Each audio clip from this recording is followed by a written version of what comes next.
Good morning. And from everyone at the Pensacola First Church of the Nazarene, we want to wish you a very Merry Christmas. And thank you so much for taking a few minutes out of what I'm sure is a very busy family day to include this little family devotional in your holiday. If you don't know me, my name is Pastor Wes. I am the lead pastor here at Pensacola First Church of the Nazarene. And as you can see, I'm stationed here in front of one of the many beautiful Christmas trees that we have kind of up all around the church building this time of year, and I love that. In my family, we are big believers in celebrating and in decorating for the Christmas season. Of course, the centerpiece of any family's Christmas decor is usually the Christmas tree itself, right? And I've always thought that you could tell a lot by a person by what kind of Christmas tree they put up. What kind of ornaments do they hang? Do they use the white lights or the multicolored lights? Do they use garland or beads or popcorn? Do they make the lights flash? Like, how do they handle that? Certainly with all the options that are available, you can really inject a lot of your personality into a Christmas tree. For example, this is my family's Christmas tree this year. Now, it's a little smaller than what we're used to because we're in an apartment this year, but I still love our little tree, and I think that our Christmas tree is still really pretty. We're obviously multicolor light people, and we have a variety of ornaments from over the years. We have ornaments that commemorate special moments, like the first Christmas that Candace and I shared as a married couple. We have ornaments that commemorate the first Christmases that both of our kids experienced as babies. We have ornaments to help us remember big family trips or vacations that we went on. We've just got a lot of special ones that have a lot of great memories tied to them. And I wonder if you've got ornaments like that on your tree. Maybe even that you can see right from where you're sitting right now. And if you can, I would love for you to pause this video right now for just a moment and think about and share with each other which ornament or ornaments on your tree are your favorite. And maybe it's because it carries some sort of a sentimental value. Maybe it has a memory tied to it, or maybe it's just your favorite and you don't really have a great reason. But if you're watching this, especially around other people right now, take a moment and share what those favorite ornaments are with each other right now. I'm going to put up a pause screen for about 10 seconds, but once you pause, take as long as you'd like with those conversations before pressing play again. I'll meet you right back here.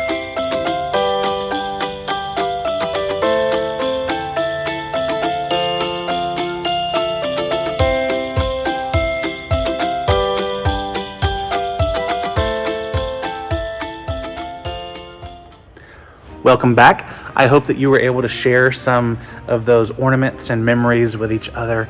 I showed you my family's tree just a couple minutes ago, which I think is objectively a pretty tree. It's a great tree. And while it certainly has a lot of those sentimental ornaments that we've talked about, there's also another category of ornaments that is on my family tree. And we call this category ugly Christmas ornaments. You see, when Candace and I were first married, we went to the store to start picking out these beautiful ornaments that were going to go on our very first Christmas tree together. And I'm sure Candace had visions in her head of these beautiful, classy, normal, traditional ornaments. The problem is that she's basically married to a child. And as we were looking at the ornaments, I looked over and I noticed this random ornament for sale that was just a cheeseburger. And I don't know why, but the idea that someone would want a cheeseburger ornament on their Christmas tree just really, really cracked me up. And so I picked it up and I carried it around the store, and she thought that I was going to put it back, and I did not. In fact, I saw another little ornament, and it was about it was the ugliest little dinosaur that you've ever seen, and I thought that it needed a home as well, so we got that. So while Candace was putting up traditional Christmas ornaments on our very first tree as husband and wife, a special moment, I was putting up the most random, the ugliest ornaments that you've ever seen on the tree right beside them. Well, Candace's brother heard about this and he thought it was funny, And so we've started exchanging ugly Christmas ornaments with him and his family every single year. And every Christmas, we just try to out-ugly each other, to find the most random, the ugliest ornament we can find and give it to the other one. And the other one has to put it on their tree.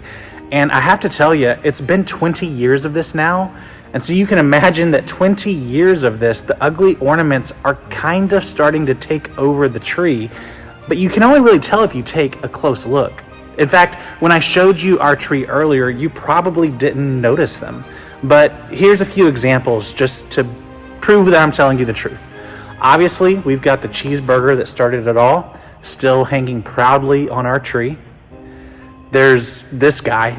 I don't know who he is or what he is, but he sure looks cool with his sunglasses and blonde mullet. I think we all agree that every tree needs a random set of teeth and gums hanging in it.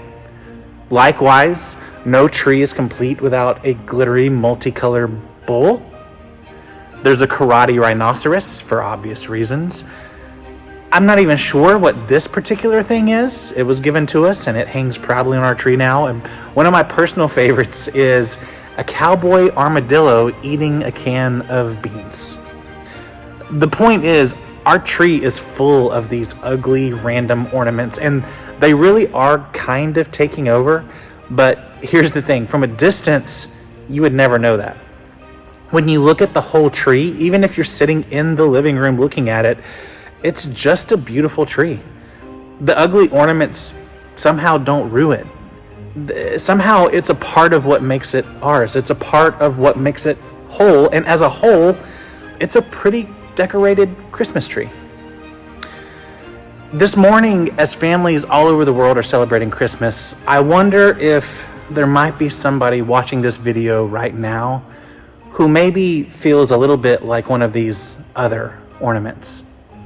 Maybe you feel like you don't quite fit in, like everyone else has their lives polished and put together, and you're just not there yet. Maybe you've thought about coming to church, you've thought about faith, thought about God, but you've convinced yourself that you're not good enough, that you're too broken, you're too messy, that in a world full of beautiful ornaments, you're too much like a cowboy armadillo eating a can of beans. If that's you, I want you to hear something this Christmas morning. You are exactly the kind of person that God invites to the tree. Think about the very first Christmas story, when God chose to enter into our world as a baby, as Jesus. Who would you think would get the invitation to come and visit this Messiah, this Christ child? You would expect it to be the powerful politicians or the religious leaders, right? The priests, the scholars, just the ones who look the part, the pretty ornaments. But that's not what happened at all. In fact, God sent angels to a group of lowly shepherds out in the fields. And let me tell you, the shepherds were not the put-together people of their day. They were outsiders. They were outcasts. They were considered unclean. They smelled like sheep and outside. They lived rough lives on the margins of society. They were not trusted. They were the kind of people who probably thought that they would never, ever, ever be invited to anything of importance. And yet it was to them that the angel said in Luke 2, verses 10 through 11, "Do not be afraid. I bring you good news that will cause great joy for all the people. Today in the town of David, a Savior has been born to you. He is the Messiah, the Lord." Did you catch that? Good news for all the people. Not just the polished ones, not just the ones who have it all together. All the people. Later in his life, Jesus would say something that I think captures this perfectly. In Matthew chapter 11, verse 28, he says, "Come to me, all you who are weary and burdened, and I will give you rest." All who are weary, all who are burdened. Not the perfect, not the all put together, all. And this is the heart of the Christmas message. God doesn't wait for us to polish ourselves up before we can come close to him. He meets us right where we are, where we're messy and broken and struggling and uncertain. He invites the ugly ornaments to come and be a part of the tree. And here's the best part of all. When we all come together, both the ones who look shiny and look traditional, but also the ones who feel like they're just barely hanging on, we all come together and we create something that's more beautiful than any of us could have ever been alone. You see, the church isn't supposed to be a display case of perfect people, or even of one certain type of people. It's supposed to be a tree full of all kinds of ornaments, each one loved and chosen and placed there intentionally by God himself. So if you're watching this and you've been telling yourself that you don't belong, that you're not good enough, that you need to get your life together before you can come to the Lord or step into a church, I want you to know that you're wrong. And I say that with all the love in my heart, because you belong on the tree with the rest of us. Not someday in the future when you fixed everything in your life, not when you've finally gotten it all together. Right now, today, this Christmas morning. Because God did not send his son into the world for the people who had it all figured out. He sent him for all of us, the shepherds and the scholars, the shiny and the strange, the sentimental, beautiful ornaments that belong, and also the cheeseburger ornaments that probably don't. So as you go through this Christmas day, I hope that you'll remember this. You are loved, you are wanted, and you are invited. And you can be a part of the tree. And when we all come together, regardless of what kind of ornaments we are, we create something more beautiful than any of us are alone. And that is the good news of Christmas. That's the gift that God gave us on that first Christmas morning. Not just a baby in a manger, but an invitation to come close, just as we are. Merry Christmas, everyone.